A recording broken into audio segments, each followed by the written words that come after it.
సోదరిమణి senior నాయకురాలు ఆకుల విజయ గారు ఇక ఈ మున్సిపల్ ఎలక్షన్లలో భారతీయ జనతా పార్టీ అభ్యర్థులుగా మైస కనకమ్మ, గాడిపల్లి కళ్యాణి, కోటా కిషోర్, రొట్టెల శ్రీనివాస్, సల్లా అన్నపూర్ణమ్మ శ్రీనివాస్, పేర్ల సిద్ధేశ్వరి శ్రీనివాస్, మన్నే శశిధర్ రెడ్డి, కేతావత్ ఆంజనేయులు, లింగంపల్లి హరికుమార్, కొమ్ము చంద్రశేఖర్, పిట్ల రత్నమ్మ శ్రీనివాస్, దామంచ దయాకర్ రెడ్డి, పల్పునూరి కల్పన, మామిండ్ల రేణుక, జోడు మౌనిక, కల్ల పుష్పలత, నాగులపల్లి కవిత, ఆనందోజీ రామచంద్రాచారి, నాయని సందీప్ కుమార్, ఉప్పల మధుసూదన్ గుప్తా. ఈ అందరు సోదర సోదరిమణులందరికీ కూడా నేను శుభాకాంక్షలు తెలియజేస్తా ఉన్నా.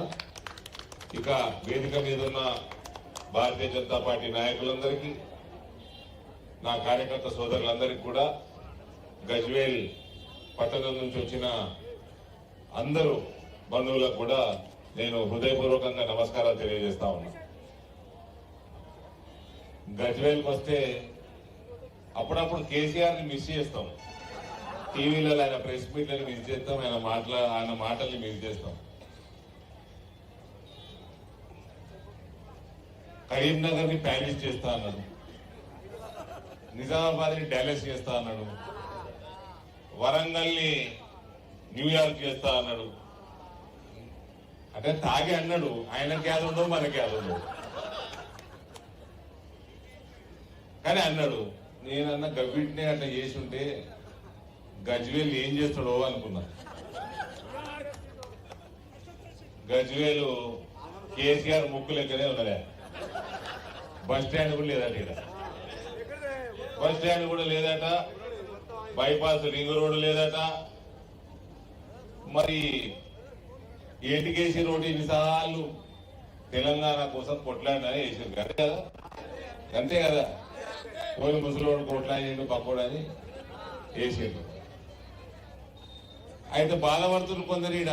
ఇప్పుడు ఈ సార్ బాధపడుతున్నారు, కాబోయే చైర్మన్ గారు బాధపడుతున్నారు. కేసీఆర్ మేము మూడు సార్లు ఓట్లు వేస్తే కనబడలేదు గజ్వేల్ ప్రజల కంటే. నేను అన్న అదృష్టవంతులే, ఆ ముఖం చూసుడు ఎందుకన్నా, ఎందుక ముఖం చూసేది అవసరమా? ఇక విజయమ్మ మాట్లాడుకుంటా 6 అడుగులు ఏంటిది పేరు, హరీష్ రావు, అగ్గిపెట్టే హరీష్ రావు. టెలిఫోన్ పోల్ చూస్తే నాకు హరీష్ రావే అనుకుంటాడు. ఏమైనా ఫోన్ ట్యాపింగ్లు చేసుకుంటే ఈయనడు. నా ఫోన్లో విన్నారు, నా 5 ఫోన్లు విన్నారు, నా సెక్రటరీలు అయ్యి నా 2-3 ఫోన్లు అన్ని విన్నారు. ఎన్ని బూతులు తిట్టిన కేసీఆర్ ని, కేటీఆర్ ని. కవిత అంటే మహిళ అయిపోయింది, కానీ మహిళని అనాల్సినవి కూడా అన్నాము. ఏమైతే అనగలుగుతామో మహిళని అన్నాము. ఈ మోవలని అయితే ఇష్టం ఉన్నట్టు తిట్టినాం. అవన్నీ ఎందుకు? ఏం షోకి, ఇదే షోకి ఎందుకు? అదేం షోకి నాకు అర్థం కాలేదు. ఈ ఫోన్ ట్యాపింగ్లు ఇవన్నీ కేసులు అయినాయి. కేసులు అయ్యి ఇవాళ నాకంటే ఎక్కువ కేసీఆర్ ని తిట్టిండు. తొండమూతోడు తిట్టిండా లేదా? గుర్తుపట్టిరా? తొండమూతో గుర్తుపట్టిరా? వాళ్ళు అగో టిల్లు అంటుండవు. నాకంటే ఎక్కడ తిట్టిండు కేసీఆర్ ని. కాళేశ్వరంలో 1,00,000 కోట్లు తెలంగాణ ధనం మింగింది కల్వకుంట్ల కుటుంబం, అవునా కాదా? సరే మింగితే మింగిండ్రు, కనీసం కాళేశ్వరం ప్రాజెక్టులన్నా చక్కగా కట్టిండ్రు అంటే అవి కట్టలే. అలా నీళ్లు నిలవ చెయ్యరాదు, ఆ ప్రాజెక్టులు కూలిపోతాయి, అవి కూలగొట్టి మళ్ళా కట్టాల్సిందే. దీనికంటే దౌర్భాగ్యం ఏమైనా ఉంటుందా బ్రదర్? దీనికంటే దౌర్భాగ్యం ఏమైనా ఉంటుందా? అటువంటి కుటుంబం కల్వకుంట్ల కుటుంబం. మిషన్ భగీరథ అని చెరువులు సాఫ్ చేసుడు, ఇండ్లకి నల్లల నీళ్ళు ఇచ్చుడు, ఇటువంటి స్కీములన్నీ కూడా పెట్టి చెరువులు సాఫ్ చేయకుండా బిల్లులు ఎత్తింది. అందులో ఒక 40-50 వేల కోట్ల స్కామ్ అది. అట్నిట్లా చేసి 2 లక్షల కోట్ల ధనం లూటీ చేసిన కుటుంబం కల్వకుంట్ల కుటుంబం. ఇటువంటి వాళ్ళని జైలు వేయాలా లేదా? జైలు వేయాలా లేదా? మరి మన పోలీస్ పటేలు, తొండమూతోడు పోలీస్ పటేలు వేసిందా? వేయలే. ఏమైనంటే ఇవాళ మా ఇందూరుకు వచ్చిండు. మా ఇందూరుకు వచ్చి అరవింద్ నన్ను బాగా అడుగుతాడు. ఇంతకు ముందేమో ముఖ్యమంత్రి కాకంటే ముందేమో గుండు అంటుడే. ముఖ్యమంత్రి అయినాక నన్ను అంటే నువ్వు నూకోను కదా, 11 సార్లు పేర్లు తీసుకుంటాడు. ఇవాళ 11 సార్లు కూడా ధర్మపురి అరవింద్ గారు అన్నాడు. నేను మాత్రం పొట్టోడా, నిన్ను పొట్టోడా అనే అంట. అది ముఖ్యమంత్రి ఆయన సిగ్గు తీస్తాడు అరవింద్ అని, అరవింద్ గారు అని ఉండిపోడు. ఇంతకుముందు అనకపోవు. పొట్టోడు జైలు వేసిండా అండి? వేయలేదు. ఇలా నిజామాబాద్కి వచ్చి మీ కిషన్ రెడ్డి గారికి చెప్పు, సిబిఐకి అప్పచెప్పి నేను 6 నెలలు అవుతుంది, 2 రోజులల్లా సిబిఐ చర్య తీసుకుంటుందని కిషన్ రెడ్డి గారు అన్నారు. మరి ఆయనకు చెప్పు, ఆయన అడుగు అన్నాడు. సరే, నేను ఈ సభ గజ్వేల్ నుంచి నేను అడుగుతా ఉన్నా, కిషన్ అన్న దీనికి జవాబు ఇయ్యలేము. దీంతో పాటు పొట్టోడిది సంచులు మోసిన కేసు కూడా ఉంది.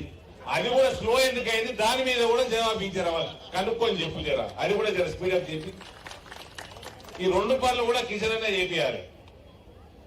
దాని మీద ఆయన మాట్లాడాలి. మేము కూడా అది కూడా అడుగుతున్నా. గతముక్కోడే ఎందుకు, తొండమూతోడు కూడా ఓన్లీ లోపలికి పీడా వదిలిపోతుంది తెలంగాణకి. చెప్తే ఇప్పుడు మహిళలు ఎన్ని వాగ్దానాలు చేసేది అన్ని చెప్తే మీకు. ఇక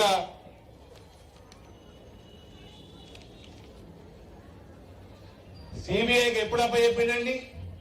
2 సంవత్సరాలు. అదేమో కమిటీ వేసుకోండి, ఘోష్ కమిటీ, అంతే కదండి మేడం? పీసీ ఘోష ఏదో ఉండే, ఘోష్ కమిటీ. ఆ నివేదిక ఇచ్చింది ఒక సీనియర్ జడ్జు ఘోష్ గారు. ఆయన పేరు మీద కమిటీ వేసి కాళేశ్వరంలో అడ్డంగా దోసుకున్నారు కల్వకుంట్లోని రిపోర్ట్ ఇచ్చినాక నువ్వు చర్య తీసుకునే సమయంలో చర్య తీసుకోకుండా కేటీఆర్ దగ్గర ఎన్ని వేల కోట్లు మింగినావు? రేవంత్ రెడ్డి దయచేసి ప్రజలకు చెప్పు, నువ్వు ఎందుకు చర్య తీసుకోలే?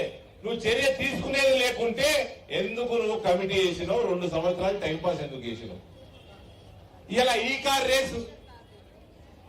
రేసు అల్కగా కేటీఆర్ చేరిపోతాడు. ఎందుకు చర్య తీసుకుంటలేవు?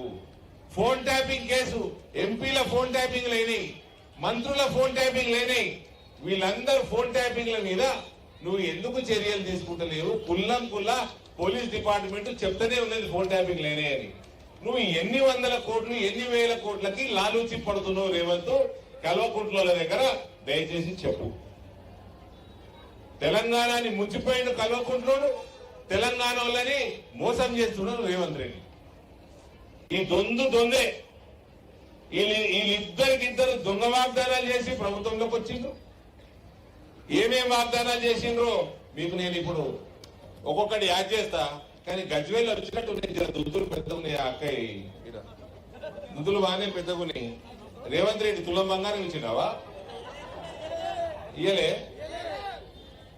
తులం బంగారం రేట్ ఎంత ఇప్పుడు? 1,60,000. ఆ పొట్టోడు ప్రామిస్ చేసినప్పుడు ఎంత ఉండే? 78,000 ఉండే. డబల్ అయిపోయింది. ఇప్పుడు ఇస్తారంటవా? రైతులకు రుణమాఫీ చేసిండా? రైతులకి రైతు భరోసా ఇస్తున్నాడా? వీళ్ళు వరుతున్నారు. మీకు 4,000 రూపాయలు నిరుద్యోగ భృతి ఇస్తున్నాడా? ఇక ఫీజు రీఎంబర్స్మెంట్. ఇప్పుడు మా దగ్గర వచ్చింది వాళ్ళు హిందువులకు వచ్చి నేను మాదిగ సోదరులకి మన రామచంద్రరావు గారట నిన్న రేవంత్ రఫత్ ఖాన్ అని ఏదో అన్నాడు. రామచంద్రరావు గారు ఏదో పేరు పెట్టిండు, ముల్లా పేరు పెట్టిండు. అసలు మీ అందరు తెలియదు ఈ 4% రిజర్వేషన్ ఇస్తా అంటుండు నిన్నటి నుంచి. అసలు సంగతి ఏంటంటే రేవంత్ కూడా సుంతి అయిపోయింది. मुल्ले को खुश करने के लिए रेवंत भी सुनती कर लिया, हो गया.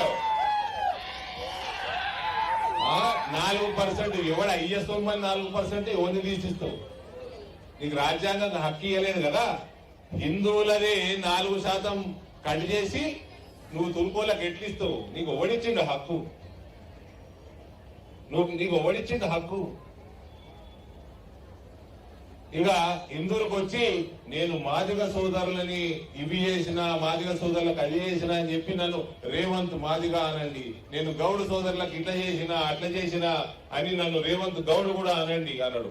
ఏం చేసినావు? లొట్టపీసి చేసినావు. ఏం చేసినావు? ఏం చేసినావు బ్రదర్ చెప్పు? మాదిగ సోదరులకి ఏం చేసిండు? కనీసం ఎస్సీ ఎస్టీ బీసీ పిల్లగాళ్ళకి, మాదిగ మాల సోదరులకి వాళ్ళ పిల్లగాళ్ళకి కనీసం ఫీ రీఎంబర్స్మెంట్, ఫీ స్కాలర్షిప్లు రీఎంబర్స్మెంట్ ఇచ్చే పని కూడా చేయలేదు. వాళ్ళకి చదువు కూడా చెప్తలేడు. కనీసం ఎస్సీ ఎస్టీ పిల్లలకి చదువు చెప్పని దౌర్భాగ్యుడు రేవంత్ రెడ్డి. ఇక ఈయనకంటే రేవంత్ మాదిగా టైటిల్ ఇస్తారండి ఈయన. ఇక ఉద్యోగుల రిటైర్మెంట్ బెనిఫిట్లు, రిటైర్ అయిన ఉద్యోగులు లేరా అన్నా? ఇక ఎందరిచ్చిండ్రు? ఈ మీ గతము కూడా ఉన్నాడు కదా, ఇక్కడ పక్కకు ఫామ్ హౌస్ లో అంటాడు కదా, 10 సంవత్సరాలు ఒక్కరికి ఉద్యోగం ఇవ్వకపోయా చదువుకున్నోని. ఈ పొట్టోడు వచ్చినాక చదివే బంద్ పెట్టి స్కాలర్షిప్ లేకపోతే చదువుకోవచ్చు. ఇక చదువుకోకపోతే ఉద్యోగాలు అడిగారు కదా బేసిక్. ఇది రేవంత్ రెడ్డి పని.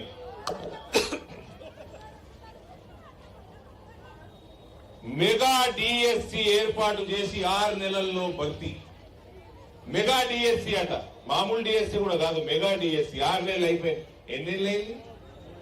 2.5 సంవత్సరాలు అవుతుంది. ఇక 3 నెలలు అయితే 2.5 సంవత్సరాలు అయిపోయింది. వేసిండా? ఉద్యోగాలు వేసిండా? ఇక నాకైతే పాపం ఆడపిల్లల్ని చూస్తుంటే, చదువుకుంటున్న ఆడపిల్లల్ని చూస్తుంటే ఇలా గోస అనిపిస్తుంది. స్కూటీలు 18 సంవత్సరాలు నిండిన చదువుకుంటున్న అమ్మాయిలకి ఎలక్ట్రిక్ స్కూటర్లు ఉచితంగా అందిస్తామట. ఎవరికైనా వచ్చినాయా? గజవేళ్ళ చదువుకుంటలేరా అమ్మాయిలు? ఎక్కడ పోయినాయి స్కూటీలు? దివ్యాంగులకి పెన్షన్ 6,000 ఇస్తాం. మంచోళ్ళకి మామూలు వాళ్ళకే కాదు, హ్యాండిక్యాప్ వాళ్ళకి కూడా పాపం హ్యాండ్ ఇచ్చిండు ఈ హ్యాండ్ గుర్తు పార్టీ. అంతేనా? ఇక ఆటో డ్రైవర్లు ఉన్నారా అన్న? ఆటో డ్రైవర్లు సంవత్సరానికి 12,000 వస్తున్నాయా? మీకు కూడా హ్యాండే. అందుకని అందరికీ చేతిచ్చుడే, మహిళలకి, రైతులకి, వృద్ధులకి, ఆటో డ్రైవర్లకి, యువకులకి, యువతులకి అందరికి హ్యాండ్ ఇచ్చుడు, చేతిచ్చుడు, చేతి గుర్తు కోటాడు. సిగ్గుండాలి కొంచెమన్నా పుట్టుబడి, సిగ్గుండాలి. ఇలా ఎక్కడ పోయినా మా ఇందూరులో అయితే మహిళల దగ్గరకు పోయి బంగారం వచ్చిందా అంటే ఆయన తలపండు వాళ్ళగా ఇస్తనే లేడంటున్నాడు. ఆయన నోట్ల 5 దోషులు మను అయ్యా ఇస్తనే లేడు. అన్ని దొంగ వాగ్దానాలు చేసినా పచ్చి బూతులు చెప్తున్నారు. ఆ బూతులు నేనైతే మాట్లాడలేను. కొత్త పెన్షన్లు, వాళ్ళకైనా పెన్షన్లు వచ్చినాయి కొత్త.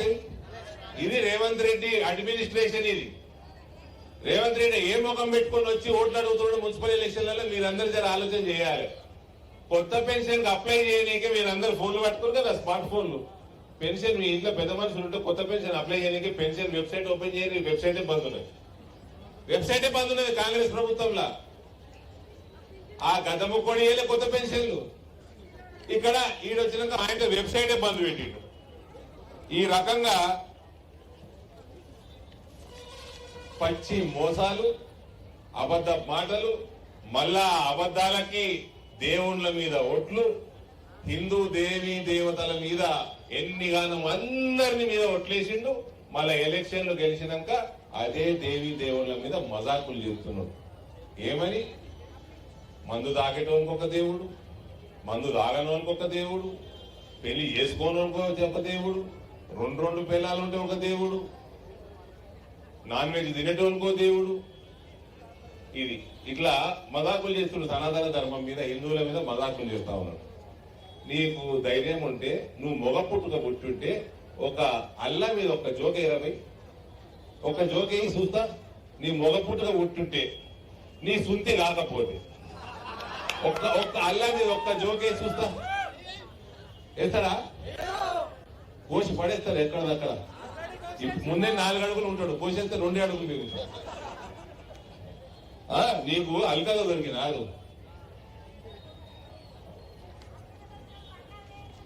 ఏమవా ఇక్కడ ముస్లిం సోదరి వాళ్ళు ఉన్నారు. అడుగుతా ఉన్నా, ఎన్ని ఇల్లు కట్టించాడు? డబల్ బెడ్రూమ్ ఇల్లు గజ్వేల్. నేను వస్తుంటే డబల్ బెడ్రూమ్ ఇల్లు ఫుల్ కనబడతాయి అనుకున్నా గజ్వేల్. సున్నా వచ్చినాక చెప్తున్నారు ఒక్కటి కట్టలేదట. కట్టలేదు. ముఖ్యమంత్రి డబల్ బెడ్రూమ్ స్కీమ్ 12 సంవత్సరాల కింద లాంచ్ చేసిన ముఖ్యమంత్రి కాన్స్టిట్యున్సీలో కూడా ఒక్కటి కూడా కట్టలేదా? నరేంద్ర మోడీ ఎన్ని కట్టిండు తెలుసా అన్న? ఇల్లు దేశవ్యాప్తంగా 5 కోట్ల చిల్లర ఇల్లు కట్టిండు. 5 కోట్ల పైన. మీకు వద్దా? ఆ ముస్లిం మహిళలు కూడా అడుగుతున్నావు, వద్దా? తెలుగు వస్తుందా? తెలుగు ఆట आपको వద్దా? మీకు ఇల్లు వద్దా? 5 करोड़ मकान बनाए नरेंद्र मोदी देश भर। तेलंगाना में कुछ नहीं बनने दे रहे कांग्रेस वाले, आपके पुराने टीआरएस वाले। आप लोग क्यों कांग्रेस को टीआरएस को वोट डालते, जरा सोच लीजिए आप। हाँ 5 करोड़ मकान बना के उसमें से लगभग 80 लाख से 1 करोड़ मकान मुसलमानों को दिए देश भर में। ఇళ్లలో బీమార్లు అయితే మనకు ఆరోగ్య బీమా అవుతా? 5 లక్షల ఆయుష్మాన్ భారత్, దాదాపు 30 కోట్ల భారతీయులకి కుటుంబాలకి ఆయుష్మాన్ భారత్ కింద 5 లక్షల రూపాయలు ప్రతి సంవత్సరం ఆరోగ్య బీమా పథకం వస్తున్నది. వద్దా? తెలంగాణలో వద్దా? కావాలి కదా. అక్కడి నుంచి పైసలు వస్తున్నాయి. తెలంగాణలో ఆ పైసలు తీసుకొని ఇక్కడ వాళ్ళు రూపాయి వేసి ఆ స్కీములని మనకు అందిస్తలేరు. ఎందుకంటే నరేంద్ర మోడీకి పేరు వస్తుందని. అందుకనే చెప్తున్నాం, ఢిల్లీ ఎలక్షన్లనే కాదు, గల్లీ ఎలక్షన్లో కూడా కమలం పువ్వుకే గుద్దాలి ఓటు. గల్లీలకు గుద్దుతేనే ఢిల్లీకి బలం వస్తుంది. ఇప్పుడు ఈ లంబుగాడు అన్నాడు కదా, ఫోన్ వినిపించారు కదా మీరు, ఢిల్లీకి వెళ్ళి గల్లీకి డైరెక్ట్ పైసలు వస్తాయని అన్నాడు కదా, విన్నారు కదా. మేము బీజేపీ వాళ్ళే అంటలేము, టీఆర్ఎస్ వాళ్ళు కూడా అంటున్నారు. ఈ ఓతడు పుట్టోడు పోయి మోడీని కలవాడా? పోయి అడుక్కొని వస్తాడు పైసలు, గివే పైసలు అడుక్కొని వస్తాడు. మోడీ మన తిట్టి పంపించిండు, అరే నువ్వు సర్పంచ్ ఎలక్షన్ చేస్తే కానీ పైసలు ఇవ్వమని. అందుకని దబదబ సర్పంచ్ ఎలక్షన్ పెట్టి ఆ రకంగా ఫ్రీ రేషన్ ఇస్తలేరమ్మా మనకి. ఫ్రీ రేషన్ 6 సంవత్సరాల నుంచి ప్రతి నెల ఫ్రీ రేషన్ నరేంద్ర మోడీ గారు ఇస్తున్నారు. హిందూ లేదు, ముస్లిం లేదు, అందరికి ఇస్తున్నారు.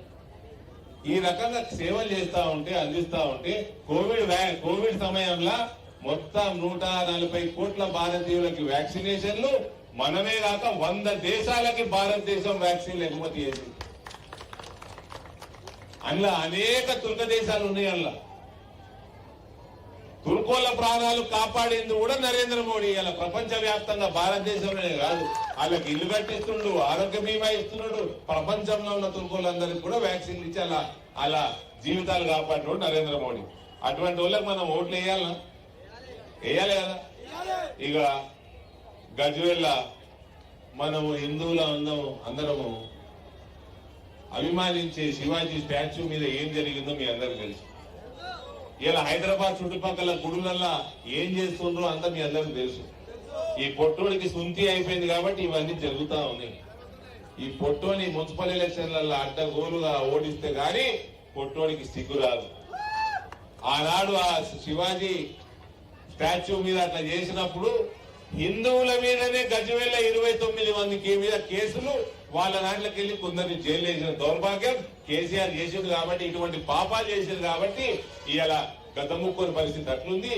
కొడుకు ఎన్నడూ జైలు పోతాడో తెలియదు, బిడ్డ జైలుకి పోయి వాపస్ వచ్చింది, బిడ్డని జైల్లో వేసారు, బిడ్డని జైల్లో వేసారు. రేవంత్ ఎవరు వేసారు బిడ్డని జైల్లో? ఇలా ఎగురుతున్నావు, ఎగిరినా కూడా నా అంతరాడు. బిడ్డని జైల్లో వదిలేసి చెప్పు, దాని తర్వాత ప్రశ్నలు అడుగు. కిషన్ రెడ్డి గారిని కానీ ఎవరినైనా కానీ దొంగ, సంచుల దొంగ. కేసీఆర్ ఎన్ని సంచులు పంపుతున్నాడు, కేటీఆర్ ఎన్ని సంచులు పంపుతున్నాడు, వాళ్ళని కాపాడుతా ఉన్నావు. ఇటువంటి దొంగని మనం ముఖ్యమంత్రిని చేసుకుంటాం. మన దురదృష్టం రా నాయన. ఇక మీ అందరి ముందర ఇవాళ ఇందరు అభ్యర్థులు, బలమైన భారతీయ జనతా పార్టీ అభ్యర్థులందరూ మీ అందరి ముందర కూర్చొని ఉన్నారు. వీళ్ళందరికీ దయచేసి గజ్వేల్ ప్రజలందరూ కూడా భారీ మెజారిటీ తోటి భారతీయ జనతా